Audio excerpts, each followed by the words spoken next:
"You should never laugh at someone you don't understand," she said quietly.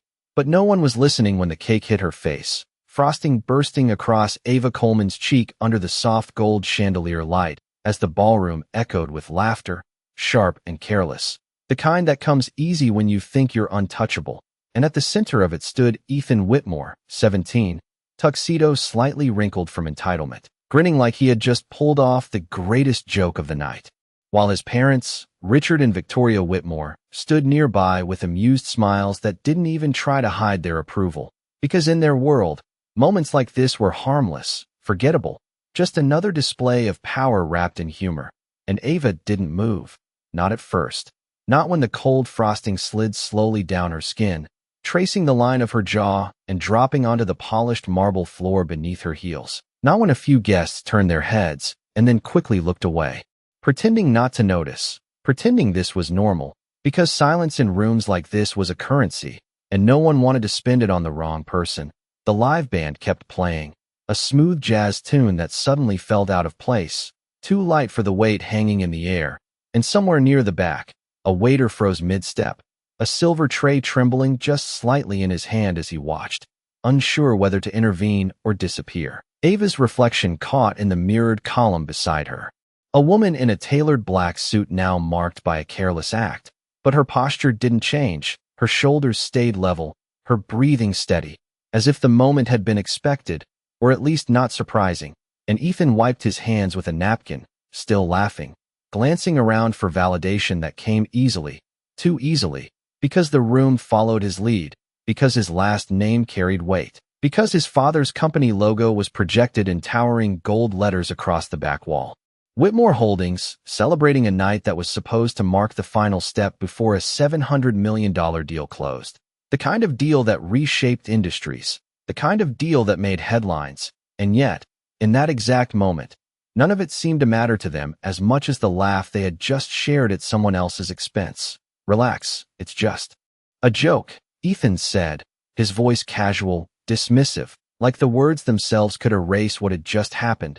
Victoria let out a soft chuckle, placing a hand lightly on her son's arm as if to say he had done nothing wrong, and Richard didn't even look directly at Ava, just adjusted his cufflinks, already bored with the moment, already moving on in his mind to more important things, numbers, contracts, signatures. But Ava finally moved, not abruptly, not dramatically, just a small, deliberate motion as she lifted her hand and gently caught a drop of frosting before it reached the floor, her fingers steady, her expression calm, almost unreadable, and for a fraction of a second, something shifted, subtle but real, like the room itself had taken a breath it didn't realize it was holding. Because she wasn't reacting the way they expected, she wasn't embarrassed, wasn't angry, wasn't pleading for dignity. She was simply present, fully and completely, in a way that made the laughter feel thinner, weaker, like it didn't belong anymore. Her eyes moved across the room, not searching for sympathy, not asking for acknowledgement, just observing, taking in the details, the polished shoes, the champagne glasses, the quiet discomfort hidden behind polite smiles. And then, almost as an afterthought, her gaze drifted to the massive screen behind the Whitmore family, where the words "Final Approval" pending glowed in soft gold letters above a digital contract summary, numbers scrolling, signatures waiting, a deal that everyone in the room had been celebrating for weeks. And somewhere in the distance, her phone vibrated once, a small, precise interruption that barely made a sound but seemed to echo louder than the laughter had just moments ago. Ava glanced down at it briefly, the screen lighting up her face for a split second, and then she looked back up, directly at Ethan this time. Her voice when it came was low, steady, impossible to ignore despite its softness. "You should be careful what you throw," she said, not as a warning, not as a threat, but as something quieter, something heavier, like a truth that didn't need to be explained. And for the first time that night, the room didn't laugh right away. The music did not stop, but it no longer filled the room the same way, the notes drifting thinner, almost uncertain, as if even the band could feel the shift that no one wanted to name. And Ethan's grin faltered just slightly, not enough for most to notice, but enough for the moment to lose its easy rhythm. Because Ava did not react the way the script demanded, she did not shrink, did not apologize for existing in the wrong place at the wrong time. She simply stood there, composed, her hand lowering slowly from her face as the last trace of frosting fell to the floor. And somewhere behind her, a glass clinked too loudly against a tray, the sound sharp in the quiet that followed her words.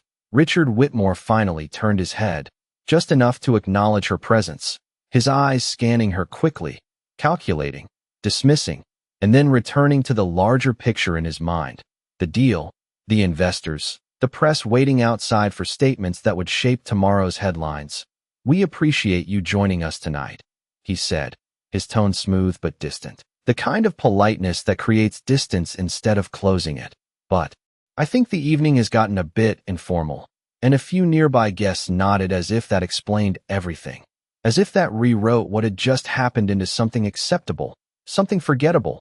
Victoria adjusted the diamond bracelet on her wrist, her smile practiced, controlled. "Security can assist you if you need help finding your way out," she added lightly. Not cruel, not kind, just certain. Because in her world, people like Ava came and went without consequence, without impact. And for a moment, it seemed like the room agreed, like the current would carry Ava quietly toward the exit. Another invisible story swallowed by polished floors and polite silence. But Ava did not move toward the door. Instead, she reached into her bag with the same calm precision she had carried through the entire moment, pulling out a folded handkerchief, white, simple, and she wiped her cheeks slowly, not to erase the evidence, but to finish the moment on her own terms, her movements unhurried, deliberate. And that was when the first crack appeared, small but undeniable, because one of the junior executives standing near the edge of the room leaned forward slightly, his brow furrowing as he looked at her more closely, not at the frosting, not at the suit, but at her face, recognition flickering like a light trying to turn on. "Wait," he said under his breath, almost to himself, but the word carried farther than he intended, and another man beside him followed his gaze, eyes narrowing, searching memory, searching context, something that did not align with what they had just witnessed, because Ava Coleman was not a stranger to rooms like this. She just was not supposed to be seen this way inside them. And the large screen behind the Whitmore family continued to glow, the contract summary cycling through figures, projections, approval stages, until a small notification appeared in the corner, subtle, almost invisible unless you were looking for it. "Final authorization required." And at the same time, Ava's phone vibrated again, longer this time, insistent, the kind of alert that does not repeat itself unless it matters. She glanced down once more, her thumb brushing lightly across the screen, not unlocking it yet, just acknowledging its presence, as if she already knew what it would say. And Ethan shifted his weight, suddenly aware of the attention that had turned, not fully, not openly, but enough to make the air feel different, heavier. "Dad, it is not a big deal," he said, quieter now, the confidence in his voice thinning at the edges, and Richard did not respond immediately, his gaze now fixed on Ava in a way it had not been before, more focused, more deliberate, as if recalculating, as if trying to place a piece that did not belong in the picture he had already decided on. And Ava lifted her eyes to meet his, steady, unflinching, not challenging, not pleading, just present. And in that silence, something unspoken began to surface, something that did not need to be announced to be felt, because power does not always arrive loudly. Sometimes it stands quietly in the center of the room, waiting for someone to notice. And when Ava finally spoke again, her voice carried just enough to reach the edges of the crowd. "You built a beautiful room," she said, her tone even, almost reflective, and a few people exchanged glances, unsure where she was going, unsure whether to listen or look away. "But rooms like this only work when everyone inside them understands what they are holding," she continued, her eyes flicking briefly toward the glowing screen behind them, and then back. And that was when the junior executive took a step forward, closer now, his voice no longer a whisper. "Sir," he said, addressing Richard, but not taking his eyes off Ava, "I think you should look at the authorization line." And the room did not freeze this time. It tightened, like something invisible had just been pulled taut, ready to snap.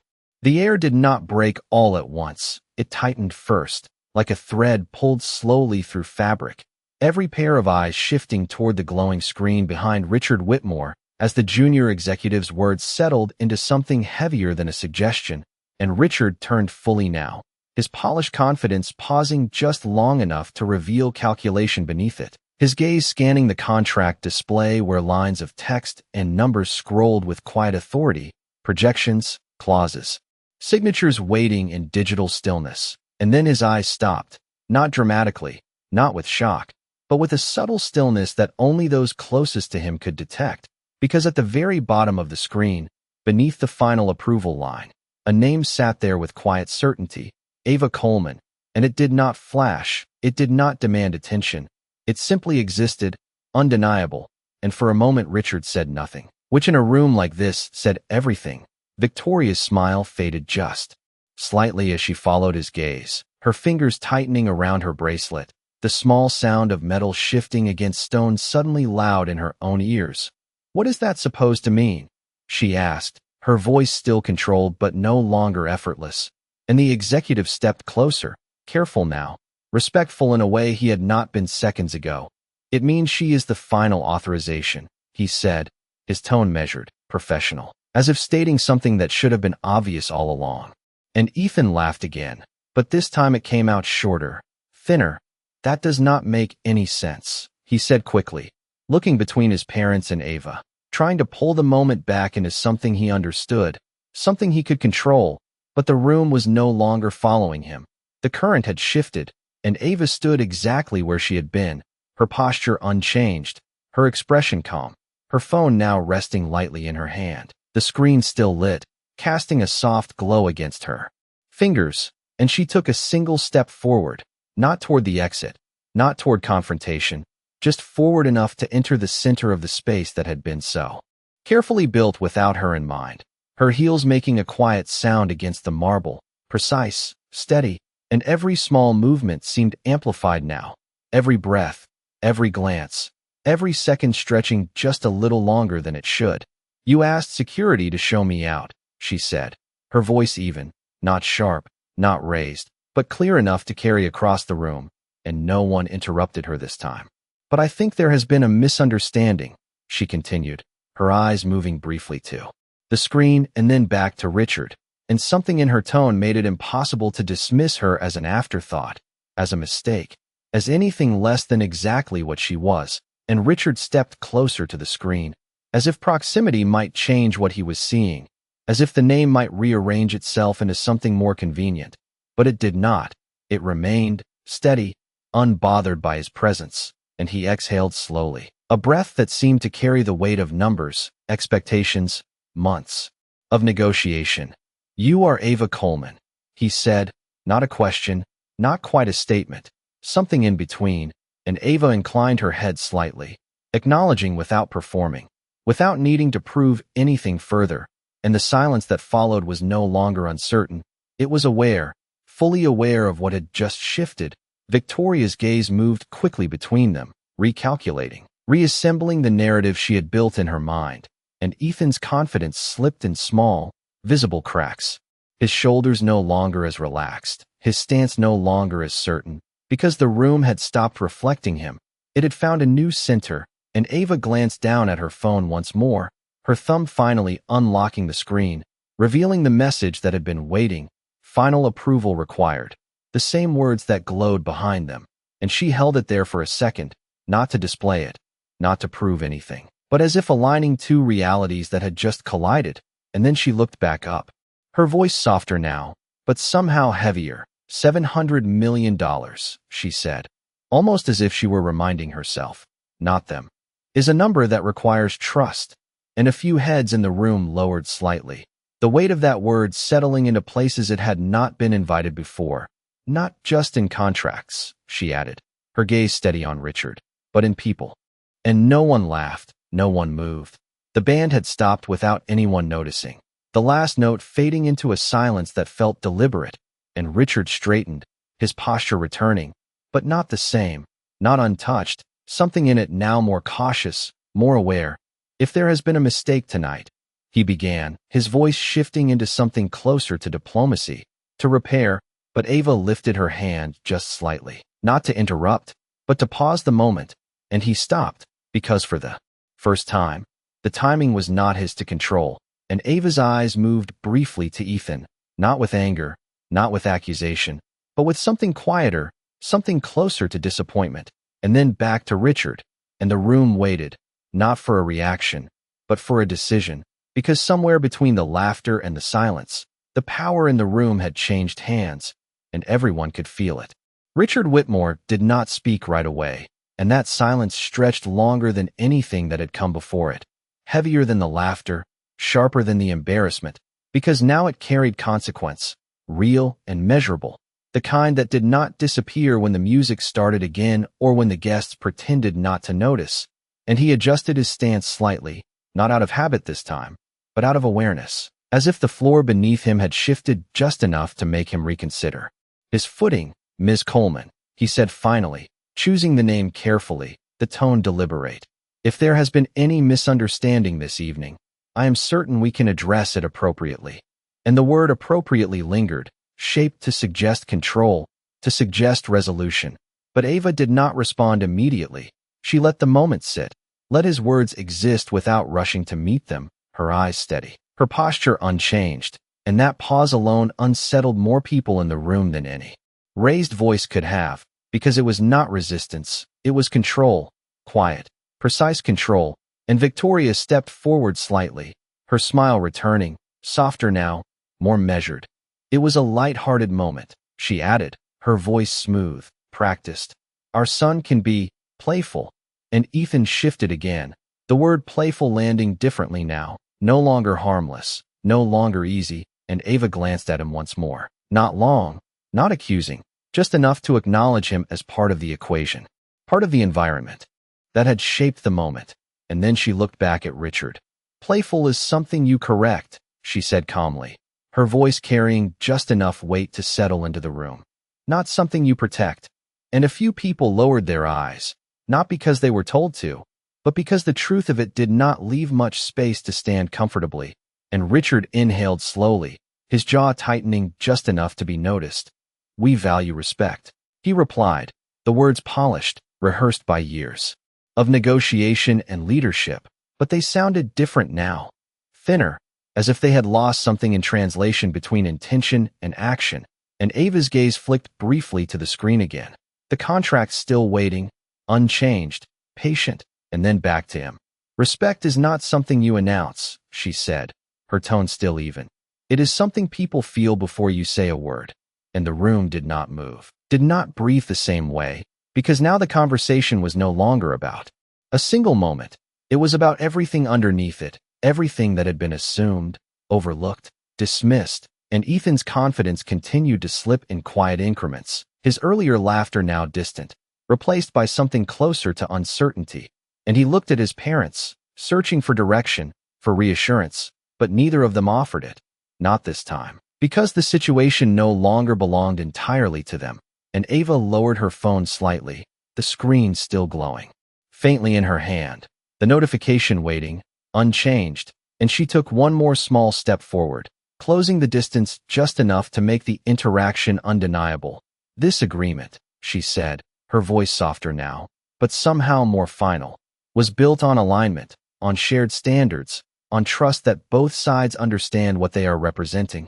And Richard nodded once, instinctively, as if agreeing before fully considering the implication, because those were his words too, the language of his world, his deals, his reputation.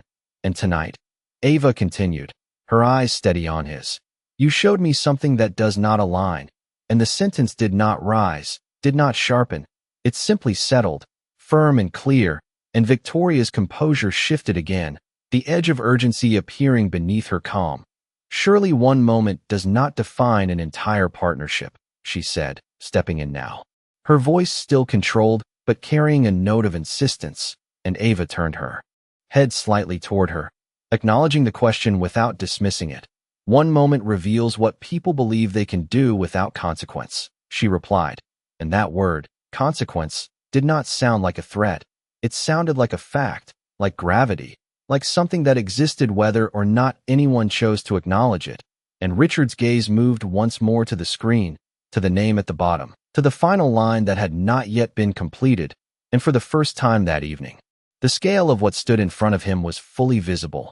Not just the deal, not just the numbers, but the person who held the final decision, standing quietly in front of him with frosting no longer visible, with composure that had never been broken, and Ava's thumb hovered just above her phone, not pressing, not hesitating, simply present, and the room waited, not for noise, not for spectacle, but for a choice that would define everything that followed. Because in that moment, it was no longer about what had been thrown, it was about what would be taken away, and everyone in the room could feel it, even if no one said it out loud. No one spoke when her thumb finally moved, not because they did not want to, but because something deeper than hesitation held them in place, the kind of silence that comes when people realize the moment is no longer theirs to interrupt, and Ava's eyes remained on Richard Whitmore, steady, composed, giving him exactly one final chance to understand what stood in front of him, not the numbers, not the contract, but the standard he had just failed to meet, and Richard felt it, the weight of that. Look, the unspoken question inside it. And for the first time that night, his voice carried something unfamiliar, not weakness, but awareness. Miss Coleman, he said again, slower now, more deliberate. We can correct this. And the word correct did not land the way he intended, because Ava's gaze did not shift, did not soften, and the room seemed to lean in without moving, waiting for something that could not be negotiated in percentages or timelines. Victoria stepped closer, her composure now sharpened by urgency. This partnership affects thousands of employees, entire divisions, she said, her tone measured but pressing. It is bigger than one moment.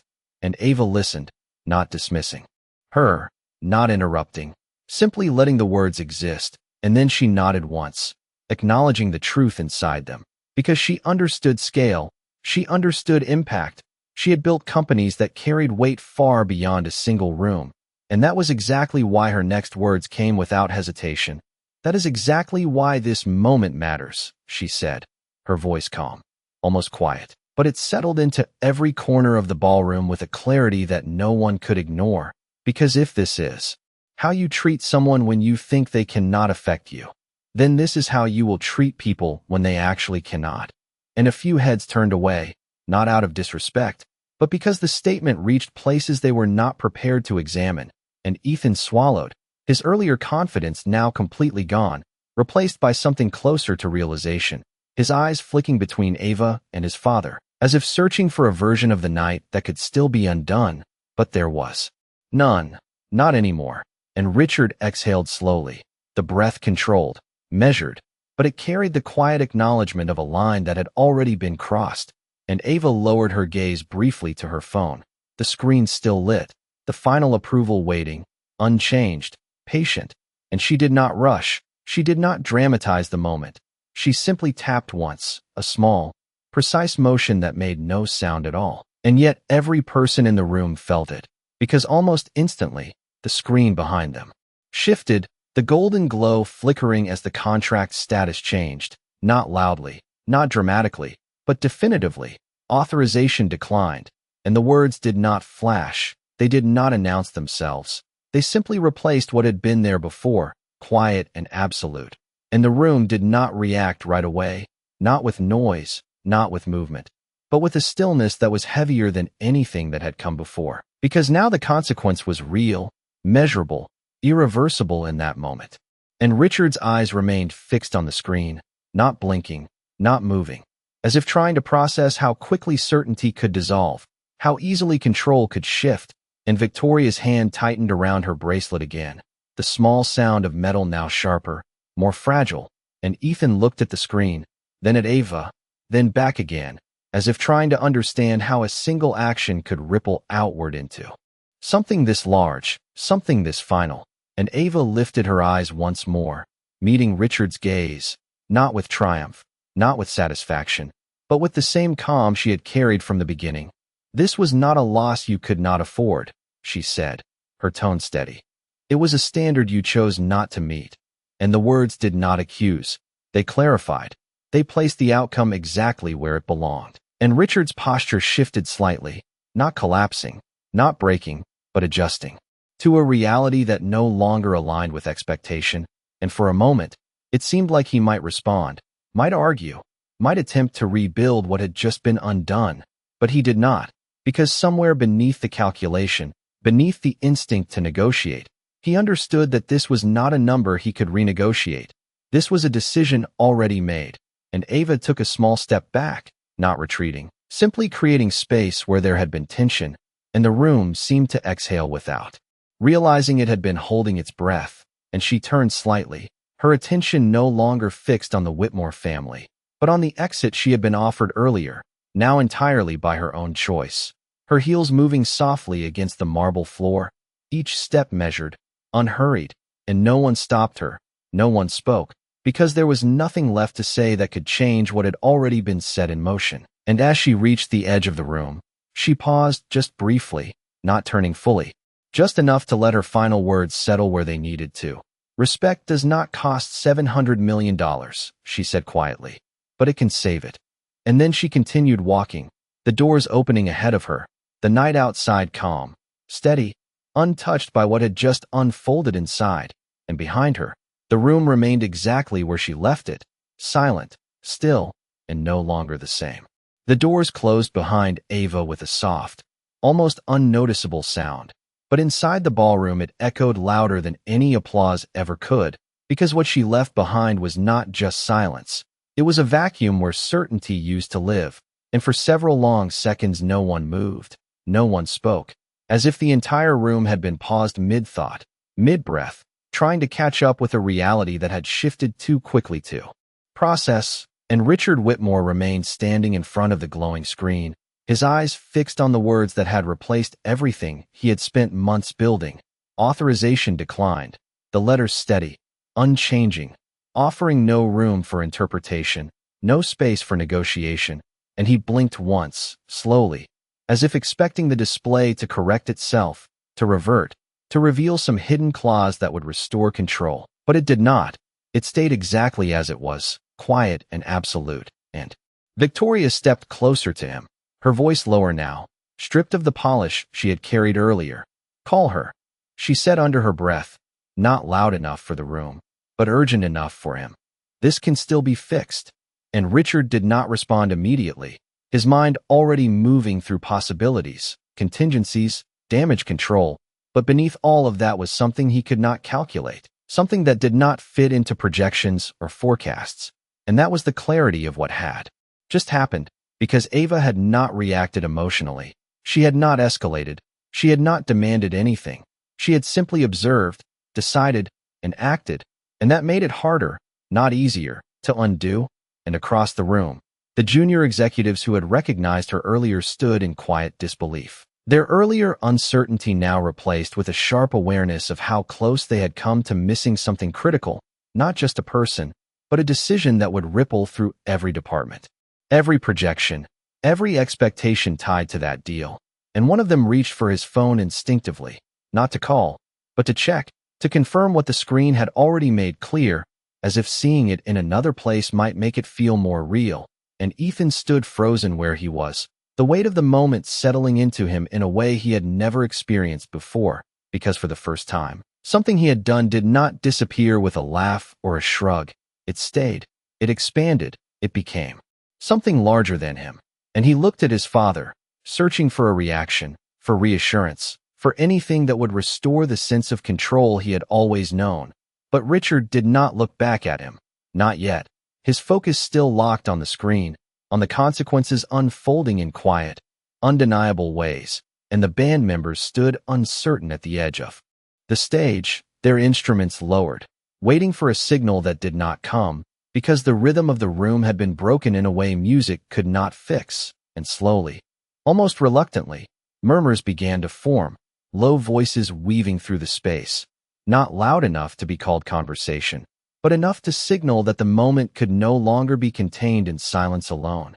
700 million, someone whispered, the number sounding different now, heavier, no longer just a figure but a measure of what had just been lost. And Victoria straightened, forcing composure back into place, her movements precise, controlled, as if rebuilding the image could somehow stabilize the reality. "We will address this," she said quietly, more to herself than anyone else. And Richard finally shifted, turning slightly away from the screen, His expression not broken, not defeated, but altered, recalibrated, as if something fundamental had been exposed and could not be unseen, and his gaze moved through the room, taking in the faces, the reactions, the subtle changes in posture and attention, because he understood something now that had not been clear before. This was no longer a private moment.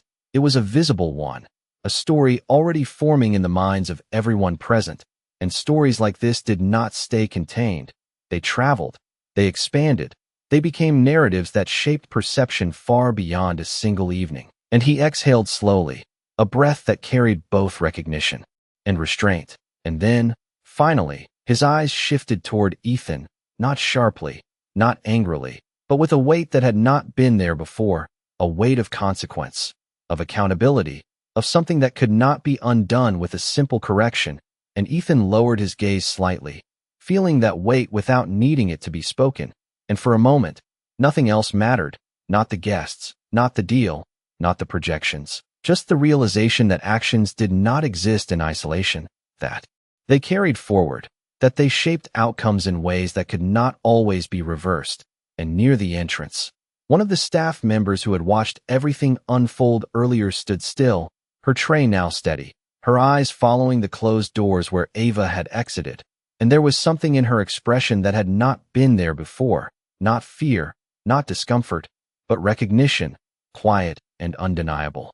Because she had seen something shift in that room that rarely shifted at all, and outside, beyond those doors, Ava walked into the night air, cool and steady, the city lights reflecting off glass and steel in calm indifference to what had just taken place. Her steps unhurried, her posture unchanged, as if the decision she had made was not extraordinary, not dramatic, but simply necessary. And behind her, in a room filled with power, influence, and expectation, something far more fragile had been revealed, something that no contract could fully account for, and no amount of money could easily restore. The night air felt cooler than it should have, or maybe it was just quieter, the kind of quiet that settles after something irreversible has already happened. And Ava Coleman did not stop when she stepped onto the sidewalk, her heels moving with the same steady rhythm, her posture unchanged, her breathing even, as if nothing inside her needed to catch up, because for her, the decision had already been made long before the moment demanded it. And behind her, through the tall glass windows, the ballroom still glowed with soft gold light. But the energy inside had shifted into something else entirely, something heavier, something more fragile. And inside, Richard Whitmore finally moved away from the screen, not quickly, not dramatically, but with a measured step that carried the weight of recalibration, his mind already working through what came next, because men like him did not stay still for long. They adjusted, they redirected, they rebuilt. But even as he reached for his phone, even as he began to speak quietly to one of his senior advisors, there was a hesitation there, a fraction of a second that had not existed before, and it lingered just long enough to matter.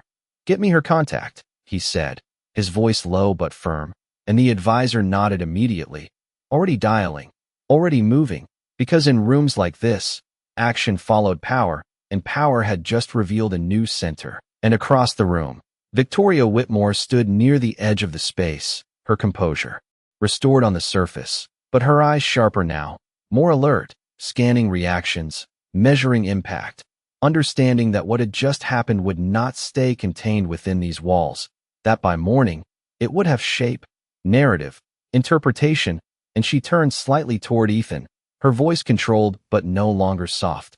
"We will discuss this later," she said, and Ethan nodded, not arguing, not resisting, because something inside him had shifted too, something unfamiliar, something that did not have an easy name.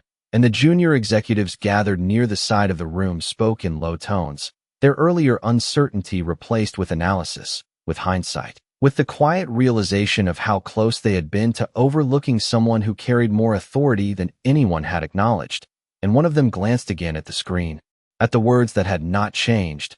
Authorization declined, and he exhaled slowly, as if the finality of it was still settling into place. And outside, Ava reached the edge of the curb where a black sedan waited, the driver stepping out to open the door, but she paused for a moment, just a moment, her gaze lifting toward the skyline, glass towers reflecting the city lights in clean, sharp lines. And there was no triumph in her expression, no satisfaction, just a quiet stillness, the kind that comes from knowing you acted in alignment with something that does not shift with pressure. And her phone buzzed again in her hand. A new notification this time. Incoming call, Richard Whitmore. The name clear, unmistakable, and for a second, the screen glowed between her fingers, offering a path back into the conversation she had just ended, and she did not answer immediately. She let it ring once, twice. The sound soft against the quiet of the street, and inside the ballroom, Richard stood, with his phone to his ear, waiting, his posture controlled, his expression unreadable, but his eyes focused, intent, because this was the part he understood, the part where negotiation resumed, where outcomes could still be shaped. But outside, Ava looked at the screen one more time, her thumb hovering just above it, and then she pressed decline, a small, simple motion that made no sound at all, and the call ended before it could connect. And she slipped the phone back into her bag, not with urgency, not with hesitation, just with finality. And then she stepped into the car, the door closing softly behind her, sealing the decision in a way no contract ever could. And as the sedan pulled away from the curb, the reflection of the ballroom faded from the window, replaced by the steady movement of the city at night. And inside that moving car, Ava sat in quiet stillness, not replaying the moment, not questioning it. Because some decisions do not require review, they simply require clarity. And back inside, Richard lowered his phone slowly, the silence on the other end now louder than any response could have been. And for the first time that evening, he did not immediately speak, did not immediately act, because something about that unanswered call had shifted the equation once again. And the room, still filled with people, still lit with the same golden light, felt entirely different now. Not because anything visible had changed, but because something fundamental had been revealed, something that no one in that room would forget, even if they never spoke about it again. The car moved through the city without urgency, its motion smooth and uninterrupted, the kind of quiet movement that allows thoughts to settle without being forced. And Ava sat by the window, her reflection faint against the glass as passing lights traced soft lines across her face, not sharp, not distracting, just enough to remind her that the world outside continued exactly as it always did, indifferent to boardrooms, contracts, and moments of quiet consequence. And she did not reach for her phone again, did not reopen the message, did not reconsider the call she had declined, because nothing about what had just happened required revision. It had already aligned with something deeper than convenience. And the driver glanced once in the rearview mirror, not curious, not intrusive, just aware that something had shifted in the quiet behind him, and then returned his eyes to the road, while across the city, in a building several floors above the street, Richard Whitmore stood alone in a private office that overlooked the same skyline Ava had just passed, the lights stretching out beneath him in neat, organized grids, a view he had always associated with control, with clarity, with reach. And tonight, for the first time in a long time, it did not feel entirely his. His phone rested on the desk in front of him, the call log still open, the unanswered attempt sitting there like a statement that did not need to be spoken aloud. And he tapped the screen once, not to call again, not yet, but to look at the number, as if familiarity might offer some form of leverage. But it did not, it only reinforced what he already knew, that this was no longer about access. It was about permission, and that permission had just been withdrawn. And he exhaled slowly, his hand resting against the edge of the desk, the polished surface cool beneath his fingertips, grounding him in a moment that could not be rushed past. And behind him, the door opened quietly, Victoria stepping in without knocking, her presence controlled, composed, but carrying an edge of urgency that had not faded since the ballroom. "The press is already asking questions," she said, her voice low, measured. They noticed the change on the screen, and Richard did not turn immediately, his gaze still fixed on the city beyond the glass. "Of course they did," he replied, not irritated, not surprised, just acknowledging the inevitability of it, because moments like this did not stay contained. They moved, they spread, they became something larger than the people inside them. And Victoria stepped closer, her heels making a soft, deliberate sound against the floor. We need a statement, she continued, her tone sharpening slightly. Something that reframes this before it defines us. And Richard nodded once, slowly, the motion thoughtful, deliberate, because he understood narrative, he understood perception, but he also understood something else now, something less predictable, less manageable. And that was the difference between reframing a story and actually changing what it revealed. And he turned then. Finally, facing her, his expression composed but no longer untouched. You cannot reframe what everyone already saw, he said, his voice steady. You can only respond to it. And Victoria held his gaze, her own composure tightening just slightly, because that was not the answer she had expected, not the direction she had prepared for. And across town, in the quiet interior of the moving car, Ava finally allowed her gaze to drop from the window to her hands, resting calmly in her lap, the faint scent of frosting still lingering, subtle now, almost gone, and she reached into her bag, pulling out the same white handkerchief she had used earlier, unfolding it carefully, not to clean, not to erase, but simply to hold it for a moment, the fabric soft between her fingers, a small, tangible reminder of something that had already passed, and she looked at it briefly, then folded it again with the same precision, placing it back into her bag, not as a symbol, not as a keepsake, just as something that had served its purpose and no longer needed attention. And her phone remained silent now, no new calls, no new messages, just stillness, and that stillness did not feel empty, it felt complete. And back in the office, Richard moved toward the desk, picking up his phone once more, his thumb hovering over the screen, and this time, instead of calling, he opened a different contact, one tied to the internal team, the people who would feel the immediate impact of what had just changed. And he paused there, just for a second, because this was the part that would ripple outward, beyond reputation, beyond perception, into real structures, real outcomes. And he understood that leadership was not just about securing deals, it was about what happened when those deals disappeared. And he pressed the call button, his voice steady when it connected, already shifting into action, into response. But somewhere beneath that movement, beneath the recalibration, something quieter remained, something that would not be resolved by strategy or statement, something that had been revealed in a single moment and could not be unseen. And as the city continued its steady rhythm outside both their windows, two people moved forward from the same moment in entirely different ways, one without hesitation, the other with a new awareness that would shape everything that came next. The city did not slow down for anyone, not for decisions, not for consequences, not even for the quiet weight of a moment that had already changed everything. And inside the moving car, Ava Coleman finally leaned back slightly against the seat, her eyes closing for just a brief second, not out of exhaustion, not out of relief, but as if allowing the silence to settle into its proper place, because silence, when it followed clarity, did not feel empty, it felt earned. And the car turned onto a quieter street, the hum of traffic fading into something softer, more distant, and her phone remained still beside her. No new calls, no new attempts, just the absence of urgency. And she did not reach for it, because there was nothing left to answer, nothing left to explain. And across the city, Richard Whitmore stood in the same office, but the space felt different now, not physically, not visibly, but in the way it held him, the way it reflected back something he had not expected to see.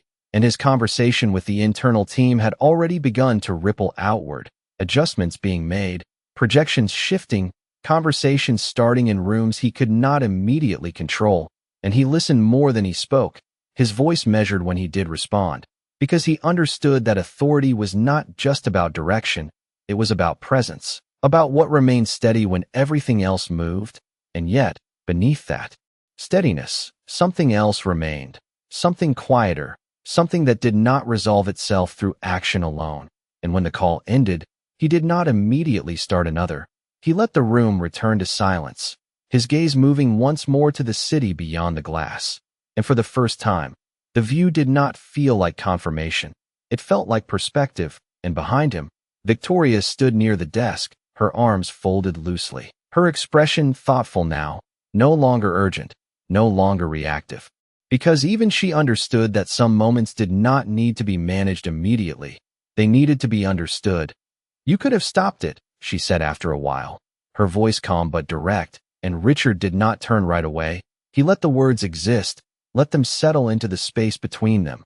No, he replied quietly. I could have prevented it. And that distinction hung there, precise, undeniable. Because stopping something after it happened was not the same as ensuring it never happened at all. And Victoria exhaled softly, her gaze lowering for a brief moment as she considered that, because prevention required awareness, and awareness required attention, and attention had not been given where it should have been. And across the city, the car slowed as it approached a private building, its entrance understated, clean, the kind of place that did not need to announce itself to be known. And Ava opened her eyes again, her gaze steady as she looked ahead, not backward, not replaying, just present. And when the car came to a stop, the driver stepped out once more, opening the door, and she stepped onto the sidewalk with the same quiet composure she had carried all evening. The night air cooler here, calmer, and she paused for just a moment before walking inside, not hesitating, not reflecting, simply continuing, because for her, the decision was not an event, it was a continuation of something she had already decided long ago.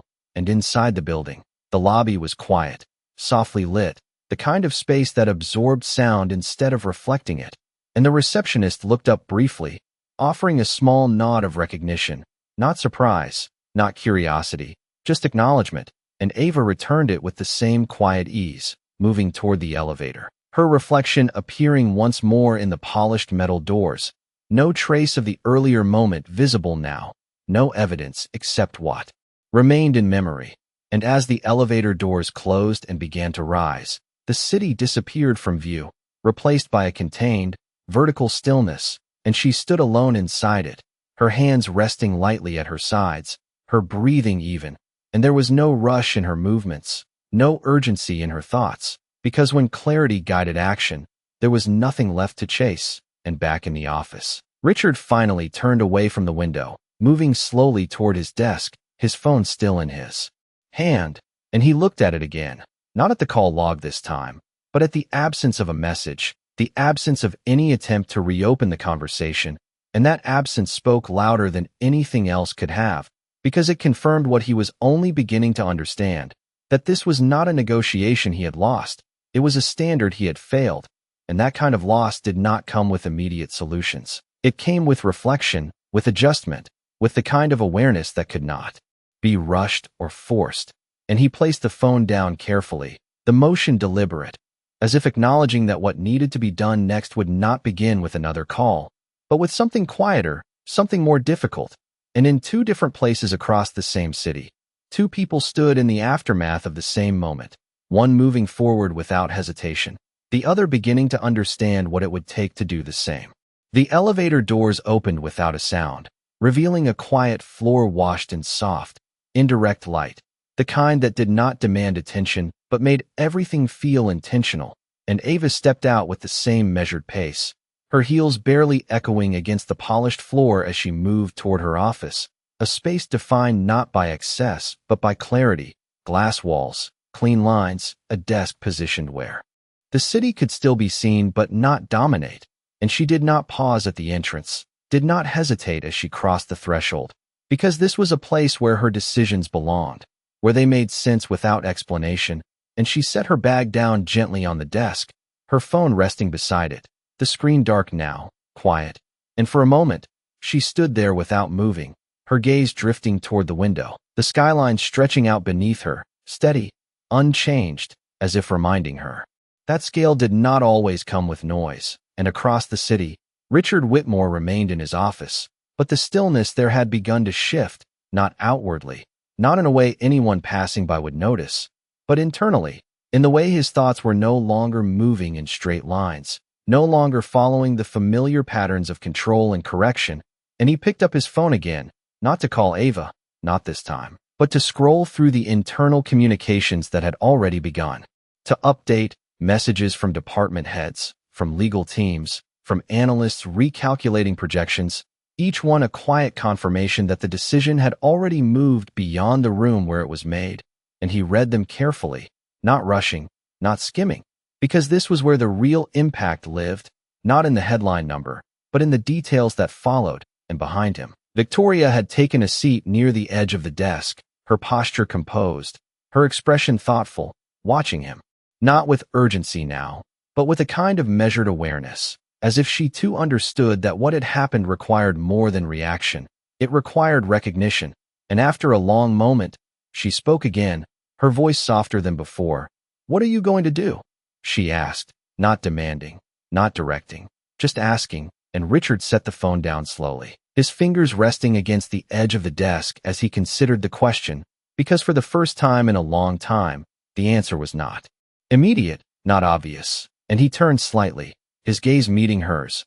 "I am going to start with what we should have done before tonight," he said, his tone steady, but carrying a weight that had not been there earlier, and Victoria held his gaze, waiting, and he continued, "I am going to listen," and the word did not sound like a strategy, it sounded like a realization, and back in her office, Ava moved toward the window, her reflection briefly overlapping with the city beyond it, her posture still, her expression calm, and she reached for a small glass of water on the side table, lifting it slowly, taking a measured sip, the simple motion grounding, deliberate, and she set it back down with the same care, because nothing about this moment required urgency, not anymore, and her phone remained untouched on the desk, silent, and she did not expect it to change, not tonight, not in a way that mattered, because some conversations did not need to continue, they needed to end, and she turned slightly, her gaze moving across the room, over the documents neatly arranged,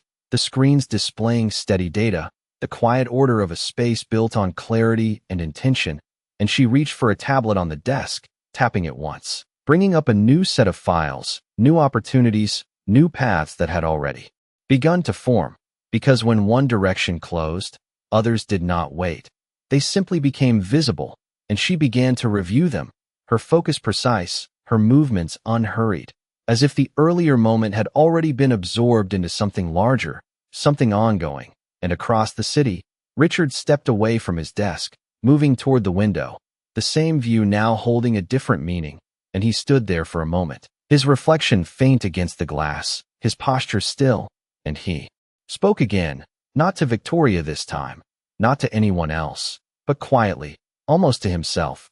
"We missed something obvious," he said, and the words did not carry frustration, they carried acknowledgement, and behind him, Victoria did not respond immediately, because she understood that some statements did not need answers, they needed space, and the office remained quiet, the city continuing its steady rhythm beyond the glass, and in that quiet, two separate spaces held the aftermath of the same decision, one moving forward with clarity, the other beginning to rebuild it, not through control, not through force, but through something less visible, something slower, something that could not be rushed. And for the first time that night, neither space felt uncertain, they simply felt different. Morning did not arrive with noise, it arrived with light, slow and steady across the glass walls of Ava Coleman's office, the skyline shifting from reflection to clarity as the city woke beneath it. And she was already there, standing near the window with a tablet in her hand, her posture relaxed but focused, her attention moving across lines of data that did not carry yesterday's weight.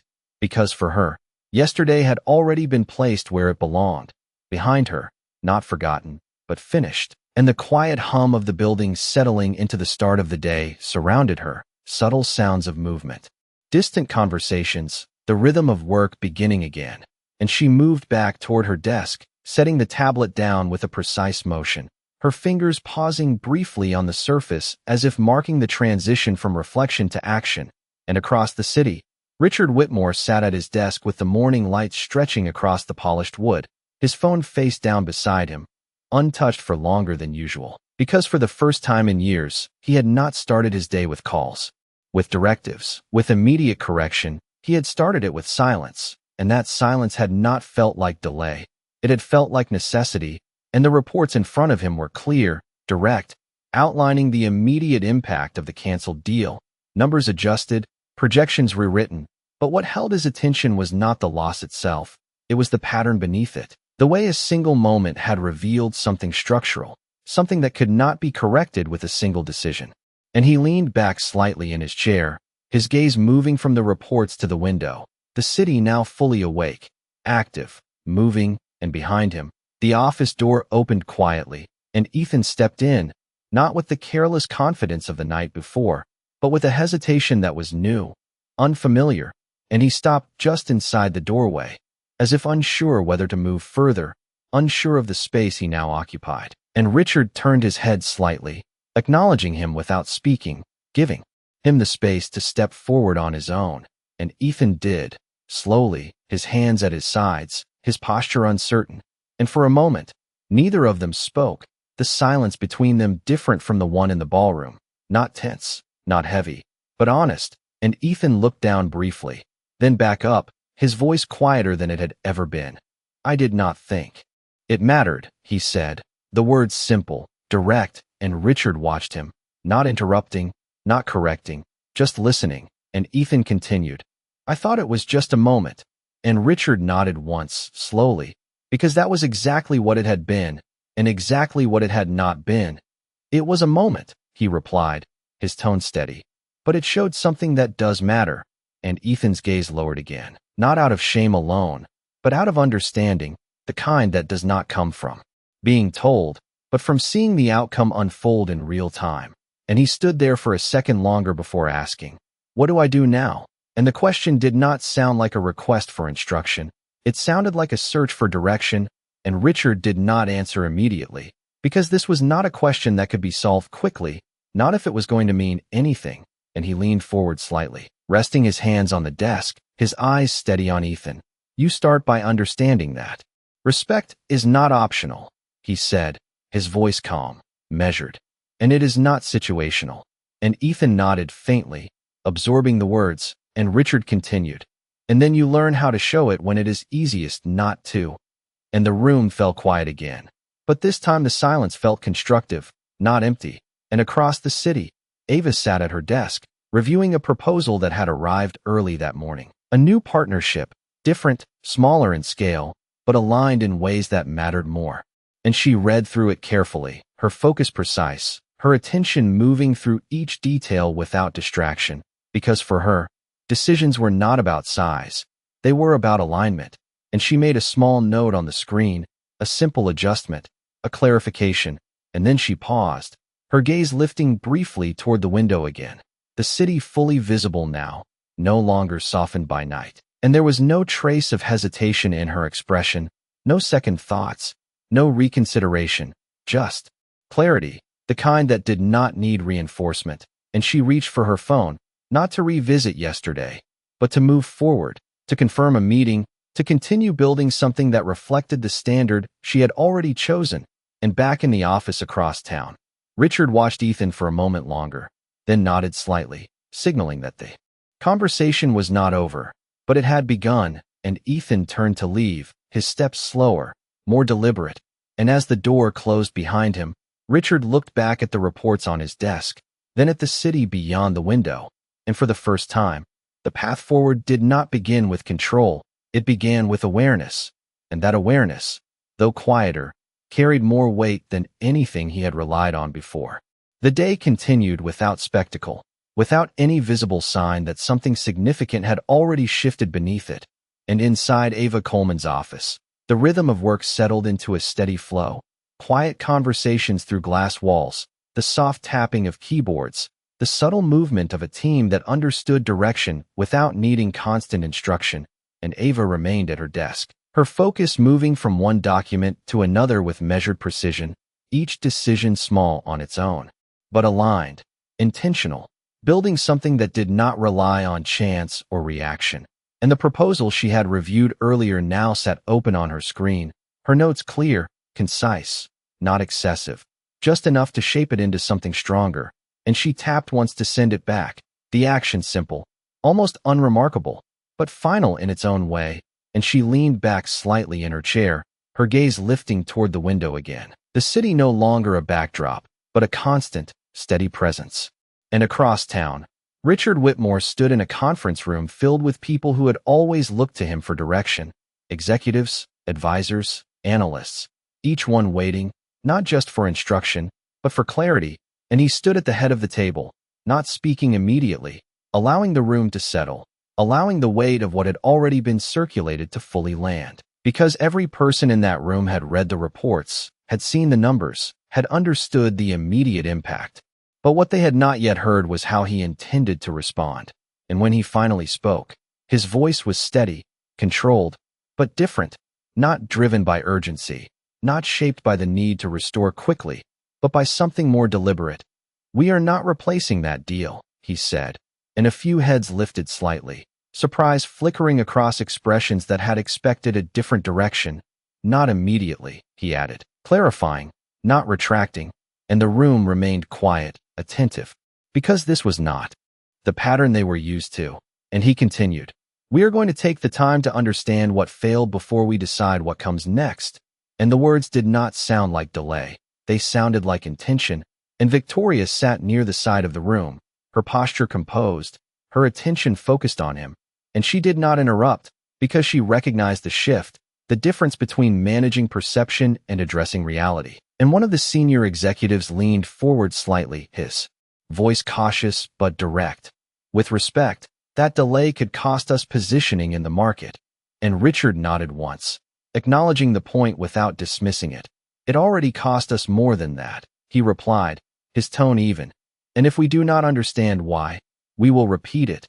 And the room fell quiet again, not out of uncertainty, but out of recognition, because the logic was clear. Even if the approach was unfamiliar, and across the city, Ava stood once more, moving away from her desk. Her steps unhurried as she walked toward a small meeting room where a new team was gathering. Their voices low but focused, and she paused briefly at the doorway, listening for a second before stepping in, not announcing herself, not interrupting, just joining. Her presence shifting the energy slightly, not through authority alone, but through alignment. And one of the team members looked up, offering a small nod. "We reviewed your notes," he said, and Ava nodded in return, her gaze moving across the room, taking in the work, the progress, the direction. "Good," she said simply, her voice calm. "Then let us build something that holds." And the words did not need to be expanded. They carried enough meaning on their own, and the team moved with renewed focus, their attention sharpening, not because they were told to, but because they understood what was expected. And back in the conference room, Richard stepped away from the head of the table, moving slowly along its length, his presence less about position now, more about engagement. And he stopped near the middle, his hands resting lightly on the back of a chair. "We're going to review every level of how we operate," he said, his voice steady.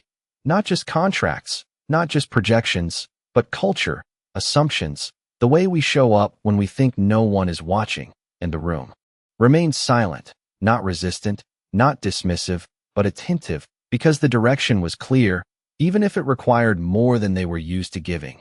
And he looked around the table, meeting each set of eyes briefly, not as a formality, but as acknowledgement.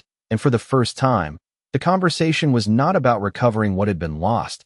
It was about understanding what had been revealed. And in two different places across the same city, two leaders moved forward from the same moment in ways that did not mirror each other, but aligned in something deeper. One continuing with clarity already established, the other beginning to build it, not through urgency, not through force, but through awareness that would shape everything that followed. The light in the room softened as the day moved toward evening, not fading, but settling into a quieter tone, the kind that made everything feel more defined without demanding attention. And inside Ava Coleman's office, the final meeting of the day had ended without ceremony, without lingering, just a series of decisions made, directions aligned, and people moving forward with clarity. And she stood once more by the window, the city stretching out beneath her in steady motion, headlights forming slow streams of white and red along the streets, buildings catching the last traces of daylight in clean reflections. And she did not reach for anything, did not review anything else.